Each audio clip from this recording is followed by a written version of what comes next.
예, 이 시간의 성경 말씀은 신약 성경 요한복음 9장 1절서부터 12절 말씀까지 보시겠습니다. 제 성경 페이지로는 160페이지입니다.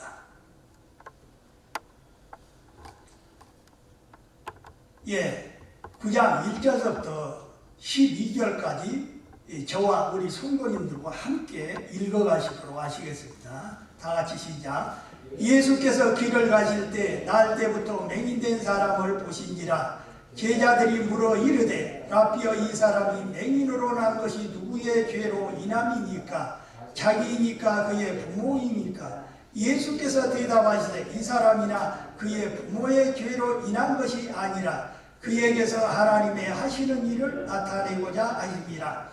때가 아직 낮음에 나를 보내신 이의 일을 우리가 하여야 하리라. 밤이 오리니 그때는 아무도 일할 수 없느니라. 내가 세상에 있는 동안에는 세상의 빛이로라. 이 말씀을 하시고 땅에 침을 뱉어 진흙을 이겨 그의 눈에 바르시고 이르시되 신라 못에 가서 씻으라 하시니, 실로 하면 번역하며 보냄을 받았다는 뜻이라. 이에 가서 씻고 밝은 눈으로 왔더라. 이웃 사람들과 전에 그가 거린인 것을 보았던 사람들이 이르되 이는 앉아서 구걸하던 자가 아니냐? 어떤 사람은 그 사람이라 하며 어떤 사람은 아니라 그와 비슷하다 하거늘 자기 말은 내가 그로라 하니, 그들이 묻되 그러면 내 눈이 어떻게 떠졌냐? 대답하되 예수라는 그 사람이 진흙을 이겨 내 눈에 바르고 나더러 실로암에 가서 씻으라 하기에 가서 씻었더니 보게 되었노라. 그들이 이르되 그가 어디 있느냐? 이르되 알지 못하노라 하니라. 아멘. 예, 오늘 말씀은 이해 못할 고난을 겪는 이유에 대해서 은혜를 나누고자 합니다. 우리가 인생을 살아가면서 겪게 되는 고난은 세 가지로 분류할 수가 있습니다. 베드로전서 2장 19절 20절 말씀에 보면 그 세 가지 고난에 대해서 잘 설명을 하고 있습니다.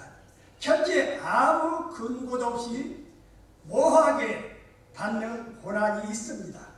일종의 누명이라고 할 수가 있습니다. 세상에서 이러한 일들은 겪는 일이 많습니다. 둘째는 죄로 인한 고난입니다. 잘못을 저질러서 받는 것에 한마디로 벌로 받는 것으로 해당됩니다. 셋째는 선행으로 인한 고난인 것입니다.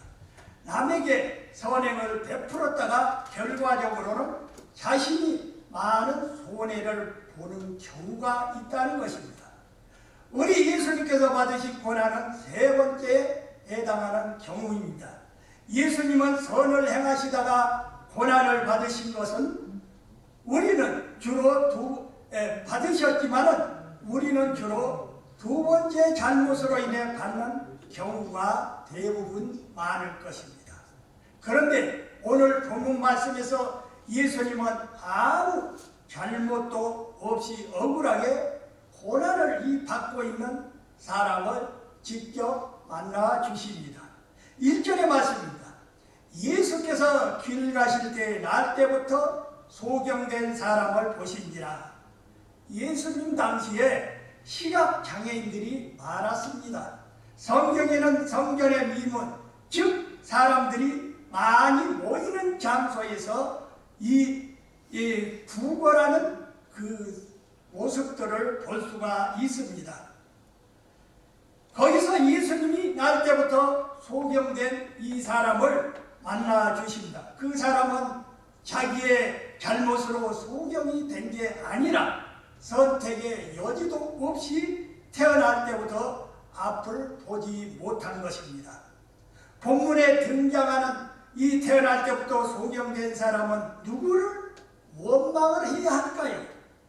2절 말씀입니다. 제자들이 물어 가로되 라삐여, 이 사람이 소경으로 난 것이 네 죄로 인함이 오니까? 자기 오니까? 그 부모 오니까? 제자들의 이 질문을 살펴보면 경제론적이고 신학적입니다.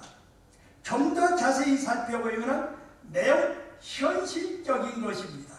그리고 아주 예리한 측면도 가지고 있다는 것입니다. 이 삶의 허구와 존재의 이유를 배반 설명할 수 없는 근본적인 이 물음을 던져주고 있다는 것입니다. 그러나 제자들의 질문에는 두 가지의 허점이 있다는 것입니다. 첫째, 소경된 사람이 아니라 이 제자들의 질문인 것입니다. 소경된 사람이 고난을 당하고 있지만 제자들이 고난을 당하고 있지는 않은 것입니다. 그런데 제자들은 타인의 고난을 빌미로 해서 예수님께 질문을 한 것이었습니다. 소경된 사람은 오히려 자신의 처지에 대해서 침묵을 하고 있는 것입니다. 오히려 그의 관심은 오로지 구걸하는 데 있었던 것입니다. 하지만 소경된 사람을 바라보는 제자들은 말이 많습니다. 고난의 현장에 있는 사람은 침묵하고 있는데 주위의 사람들이 설왕설래하는 것을 볼 수가 있는 것입니다. 둘째는 제자들이 잘못된 정보, 관행, 사고방식으로 이렇게 질문을 한 것입니다. 제자들은 사안에 대해 정확히 파악하지를 못했습니다. 당시 유대인들에게는 잘못된 관습이 있었습니다. 첫 번째는 부모의 죄가 자식들에게 전수가 된다는 것인 그러한 생각을 가지고 있었습니다. 이는 성경 말씀을 잘못 해석한 데서 생겨난 것입니다. 출애굽기 20장과 34장 그리고 민수기 14장에 보면 아비의 죄를 자식에게 갚아 3, 4대까지 이르게 하리라 라는 말씀이 있습니다. 그것은 사실입니다. 문제는 그 말씀을 과대 해석을 하여 아버지가 잘못하는 바람에 자식이 병들었다는 식으로 결론을 내린 것입니다. 이로써 사람의 모든 처지를 아버지의 잘못으로 돌리게 된다는 것입니다. 두 번째는 모든 질병이 죄로 인한 결과라는 생각인 것입니다. 대부분의 사람들은 각종 질병에 대해서 아주 단순하게 생각했습니다. 자신이 죄를 지었거나 조상들이 죄를 지었기 때문에 질병에 걸린 것으로 여겼습니다. 이런 생각은 결국 각종 질병과 죄의식에서 벗어나지 못하게 하는 것입니다. 주변에 있는 인생 실패자들이나 병든 자들이 모든 죄값을 치르는 것이라면 죄를 지어도 잘 살고 있는 것을 무엇으로 그 사람들은 설명을 할 수가 있을까요? 잠언에는 눈이 힘이 높으며 그 눈꺼풀이 높이 들린 무리가 있다고 이렇게 말씀하고 있습니다. 그렇다면 악인이 건강한 것을 어떻게 해석을 할 수가 있을까요? 누가 이런 질문에 대한 대답을 할 수가 있을까요? 제자들은 이렇게 그 당시에 잘못된 사고방식을 가지고 질문을 했으나 예수님은 이에 아랑곳하지 않고 명쾌하게 말씀을 해 주셨습니다. 3절의 말씀입니다. 예수께서 대답하시되 이 사람이나 그 부모가 죄를 범한 것이 아니라 그에게서 하나님의 하시는 일을 나타내고자 하심이라. 예수님은 사람이 태어날 때부터 소경된 것은 본인이나 부모의 죄 때문이 아니라고 가르쳐 주시는 것입니다. 곧 병자에 대한 잘못된 선입관을 가지고 있는 제자들에게 올바른 교훈을 주고 계시는 것입니다. 사람들은 행복과 불행의 기준을 성경에서 찾지 않고 세상에서 찾는 성향들이 있는 것입니다. 세상 사람들은 병들고 가난하며 불행한 것으로 생각합니다. 그렇다면 오랫동안 잘 먹고 잘 사는 것이 진정한 행복일까요? 사람은 처음부터 잘못된 기준을 갖고 있기 때문에 그 기준을 바꾸지 않고서는 정녕 행복할 수가 없는 것입니다. 성경에서는 마음이 가난해야 행복한 사람이라고 말씀합니다. 죄와 허물에 대해 사함을 받으며 행복한 사람입니다. 하나님의 말씀을 날마다 읽고 귀하로 묵상하며 행복한 사람입니다. 악인의 꾀를 쫓지 아니하고 죄인의 길에 서지 아니하며 오만한 자의 자리에 앉지 않으며 이러한 사람이 바로 행복한 사람입니다. 하지만 세상은 그런 관점으로 행복에 대해서 논하지를 않고 있다는 것입니다. 우리는 예수님을 믿기 때문에 행복한 사람입니다. 우리 안에 예수님이 계시기 때문에 건강하든 허약하든 성공하든 실패했든 간에 우리는 행복합니다. 그렇지 않으면 우리는 수많은 시행착오와 불행 속에서 시간만 낭비할 것 뿐입니다. 예수님은 태어날 때부터 이 소경된 사람에 대해 본인이나 부모의 죄 때문에 눈이 먼 게 아니라 그에게서 하나님의 하시는 일을 나타내고자 그렇게 되었다고 말씀하십니다. 이 말씀을 좀 더 자세하게 표현하자면 하나님께 영광을 돌리기 위함이라는 말씀입니다. 사람의 생로병사는 하나님께 영광을 돌리기 위한 것입니다. 그런 일들을 통해 우리는 하나님의 역사하심을 볼 수 있는 것입니다. 그러나 많은 사람들이 잘못된 인생의 가치의 기준을 갖고 살다가 미처 깨닫지도 못한 채 죽음을 맞이하게 되는 것입니다. 우리는 속히 사람들을 찾아가서 당신은 매우 고귀하고 의미 있는 존재입니다. 인생은 충분히 살만한 가치가 있습니다. 라고 말해 주어야 합니다. 우리가 당하는 모든 고난은 하나님께 영광을 돌리기 위함이요 하나님의 일을 나타나기 위함임을 확실하게 전해 주어야 하는 것입니다. 4절의 말씀입니다. 때가 아직 낮음에 나를 보내시니 일을 우리가 하여야 하리라. 밤이 오리니 그때는 아무도 일할 수 없느니라.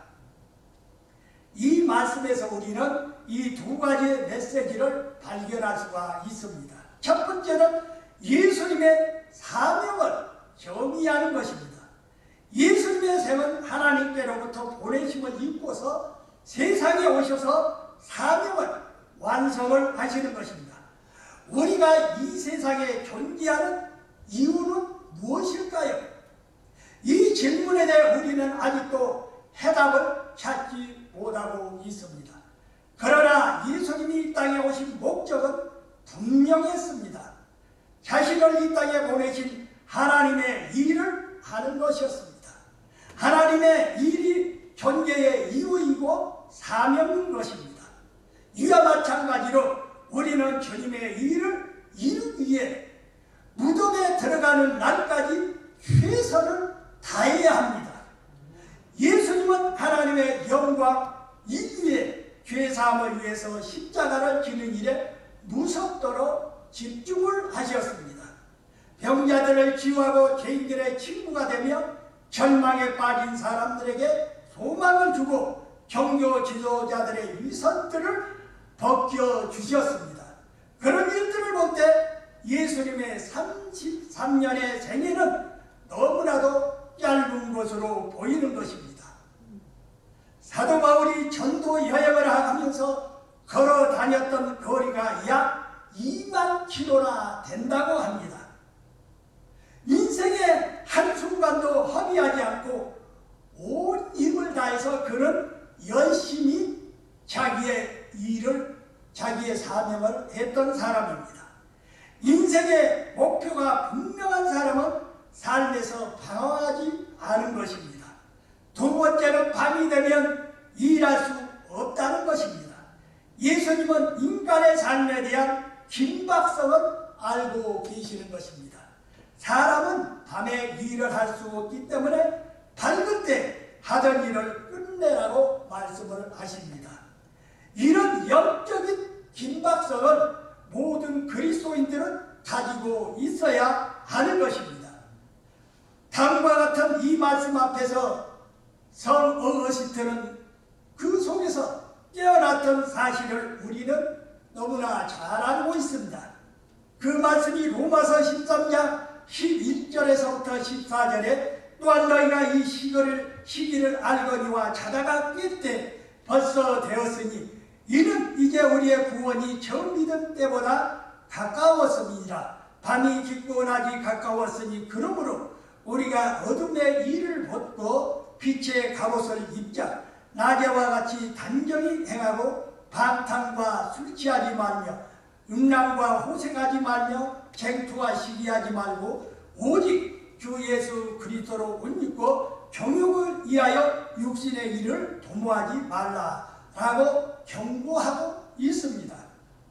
우리는 이 세상에 쉬어 있을 시간이 없는 것입니다. 시간은 계속 흘러가고 있기 때문입니다. 불필요한 것으로서 세월을 낭비하지 말고 각자의 인생을 재정비해야 하는 것입니다. 요한복음 9장 4절 말씀에서 예수님은 나에게는 사명이 있다 나와 나에게는 시간이 없다라는 이 두 가지 메시지로서 자기 자신에 대해서 명확하게 설명을 하셨습니다. 5절의 말씀입니다. 내가 세상에 있는 동안은 세상의 빛이로라. 예수님은 말씀으로 끝나지 않고 말씀대로 행동을 하시는 분입니다. 예수님의 말씀과 행동은 세상의 빛입니다. 예수님은 태어날 때부터 소경된 자에게 다가가서 말씀을 하시고 눈을 뜨게 해 주시는 것입니다. 그에게 빛을 주신 것입니다. 6절과 7절의 말씀입니다. 이 말씀을 하시고 땅에 침을 뱉어 진흙을 이겨 그의 눈에 바르시고 이르시되 실로암 못에 가서 씻으라 하시니 실로암은 번역하며 보냄을 받았다는 뜻이라. 이에 가서 씻고 밝은 눈으로 왔더라. 예수님은 실제적으로 행동하시는 분이십니다. 예수님은 직접 땅에다 침을 뱉고 진흙을 이겨서 소경된 자의 눈에다 발라주십니다. 마가복음 7장 33절에도 예수님은 기머거리를 따로 데리고 가셨습니다. 그리고 손가락을 그의 양귀에 놓고 침을 뱉어 그의 혀에 손을 대시며 하늘을 우러러 단식하시며 그에게 에바다라고 하시자 그의 귀가 열리고 혀에 맺힌 것이 풀려서 분명하게 말하게 되었습니다. 이것이 예수님의 치유의 방법입니다. 이와 마찬가지로 방법으로 태어날 때부터 소경된 사람을 한마디로 치유하셨던 것입니다. 예수님이 실로암 연못에 가서 씻으라고 말씀하신 대로 그가 행하자 즉시 그가 눈을 뜨고 보게 된 것이었습니다. 8절에서부터 11절의 말씀입니다. 이웃 사람들과 네 전에 저가 거린인 것을 보았던 사람들이 가로되 이는 앉아서 두거라 하던 자가 아니냐 혹은 그 사람이라 하면 혹은 아니라 그와 비슷하다 하거늘 제 말은 내가 그러라 하니 저희가 묻되 그러면 내 눈이 어떻게 떠졌느냐 대답하되 예수라는 그 사람이 진흙을 이겨 내 눈에 바르고 나더러 실로암에 가서 씻으라 하기에 가서 씻었더니 보게 되었노라. 이 소경은 눈을 뜨고 사물을 보게 되었지만은 영원히 살지 못하고 죽었습니다. 죽었던 나사로도 죽음에서 살아났지만은 결국 다시 죽고 말았습니다. 눈이 떠졌다거나 죽음에서 살아난 것이 중요하지 않습니다. 눈을 떠도 다시 감게 되고 죽음에서 살아나도 다시 죽게 되는 것이 우리 인생들이라는 것입니다.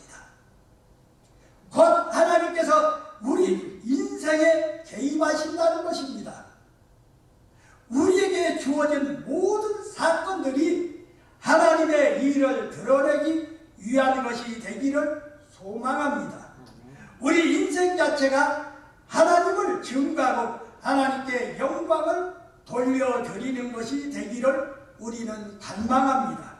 저희가 가진 경험, 생각, 비전 등 모든 것들이 하나님을 위해 사용되어지기를 주님의 이름으로 축원드립니다. 예, 기도드리겠습니다. 우리 예수님, 오늘도 이 말씀을 통해 우리가 인생의 삶에 어떤 가치를 가져야 할지 이 말씀으로 통해 다시 한번 저희들을 인도하여 주시고 깨우게 하심을 감사드립니다. 우리의 삶이 정말 하나님의 영광을 위해서 살다가 주님 앞에 서는 그날까지 우리의 사명을 끝까지 감당할 수 있는 복의 사람으로 살아가게 인도하여 주시옵소서. 모든 말씀 주 예수 그리스도 이름으로 기도합니다. 아멘.